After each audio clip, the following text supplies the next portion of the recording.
Okay, here come words. What do words do? They can do a lot of things. The purpose of these words is the purpose of this week, the topic this week, which is alignment. Everything this week is about the topic of alignment and getting ourselves in alignment with, well, with what? What are we supposed to align ourselves with? It's a good place to start. It's a good question. We hear all about alignment in yoga and other sacred arts where one of the intentions or goals is to bring ourselves into alignment or harmony with something. And it seems to me like we're challenged and there's a great opportunity to bring ourselves into alignment with what I mentioned at the start, which is the infinite.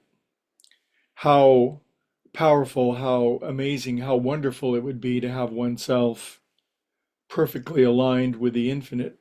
We would have access to all the power that there is. And because we are aligned, we would be able to experience, we'd be able to express, we'd be able to expand that power into the world.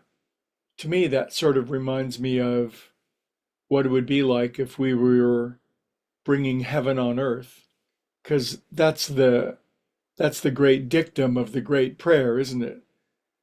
Uh, to bring heaven on earth. And yet, some of us don't necessarily bring heaven on earth. Some of our fellow primates seem to be engaged in bringing um, something less than heaven.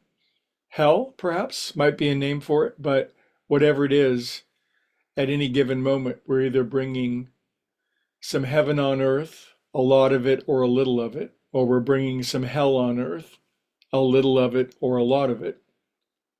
But it all boils down to whether we are aligned or not. And I think becoming aligned is a lifetime project. I don't think it happens all at once unless it's a very rare once in a billion circumstance of what we call instant enlightenment. And there are such cases on record, but when it comes to such spiritual experiences and spiritual awakenings, they seem to come of the educational variety.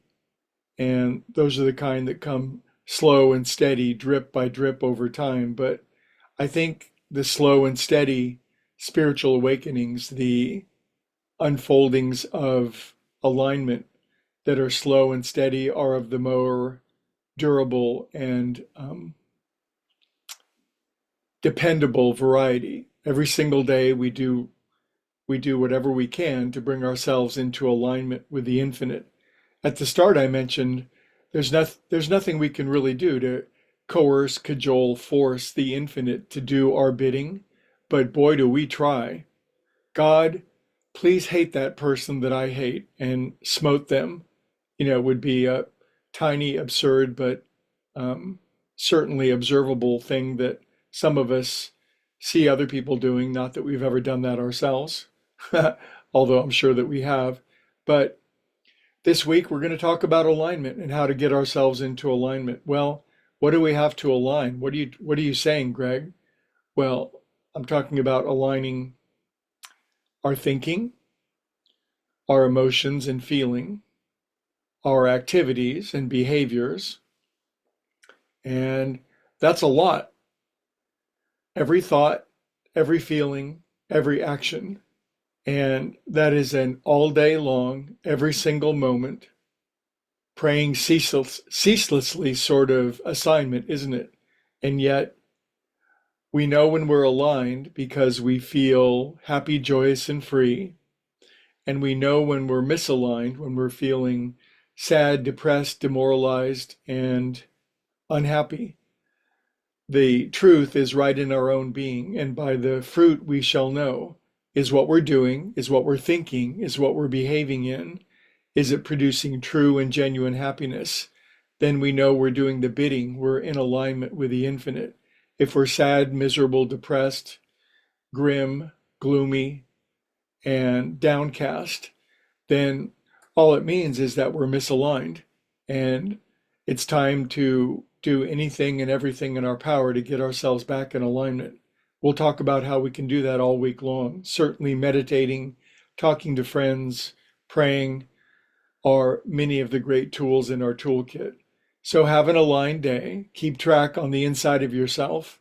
Are you aligned and happy, joyous, and free, or are you misaligned? And what can we do to get ourselves back into that beautiful confluence with the infinite? Anyway, big topic. I'll see you all tomorrow.